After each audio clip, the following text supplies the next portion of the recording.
I talked to my number two adversary in the region, Russia. I mean, I've got, of course, the countries, Cuba, Venezuela, and Nicaragua with Russia relationships, but why this region matters, with all of its rich resources and rare earth elements.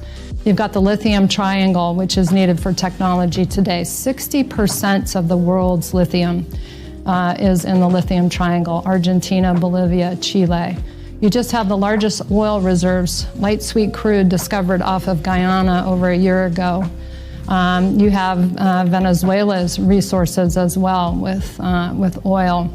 Venga por mí. Aquí lo espero en Miraflores. No hace tarde en llegar, cobarde.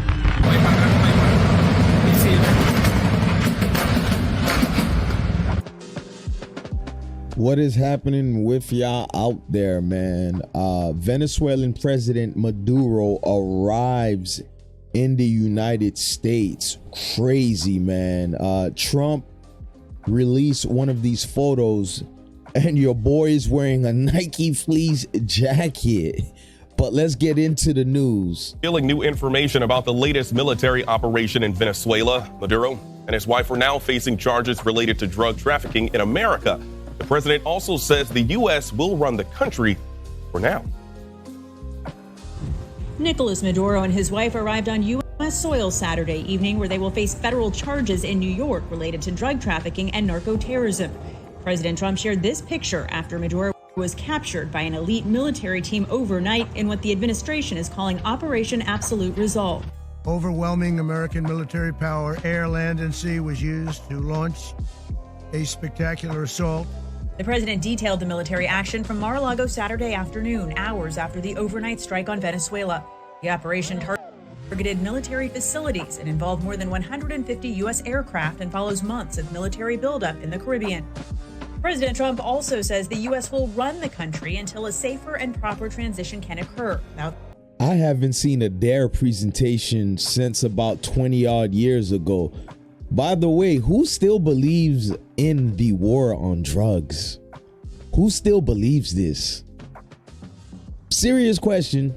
I would love to know your opinions in the comment section, but who still believes the war on drugs? Like, I still remember Nancy Reagan's stop using drugs campaign back in the early 90s. Like, who still believes in this? As a Venezuelan American, I got some shit to say.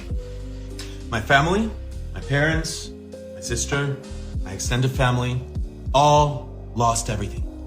Their work, their savings, their investments, gone. Wiped out by a narco dictatorship that has held Venezuela in a death grip for over 25 years. And what happened to my family has happened to millions, and yes, millions. The Venezuelan exodus is the second largest displacement crisis on earth after Syria. This is not just a tragedy. It is one of the great humanitarian disasters of our time. But the suffering doesn't end there. This regime has jailed hundreds of political prisoners. Thousands have been murdered simply for speaking out. Now, social media, of course, is responding crazy on all of this, but I saw a post and I thought it was interesting. I'm guessing this is a Venezuelan.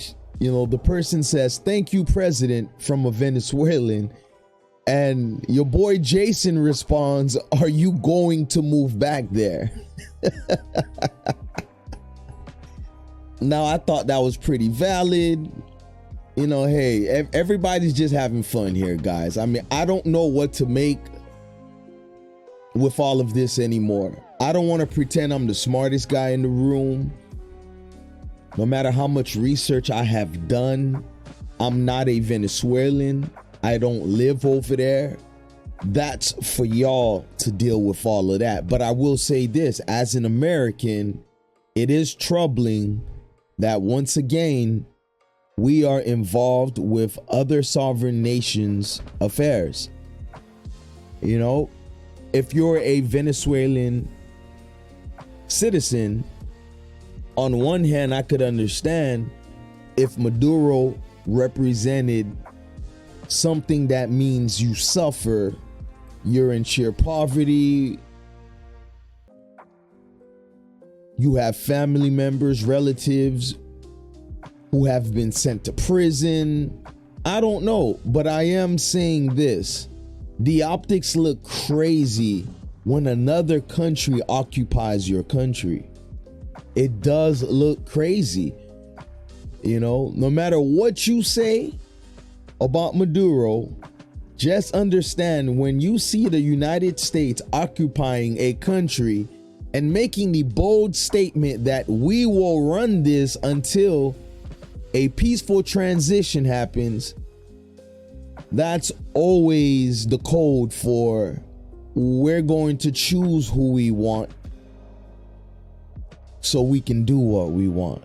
I mean, hey, it's the old adage, you don't got to take my word for it.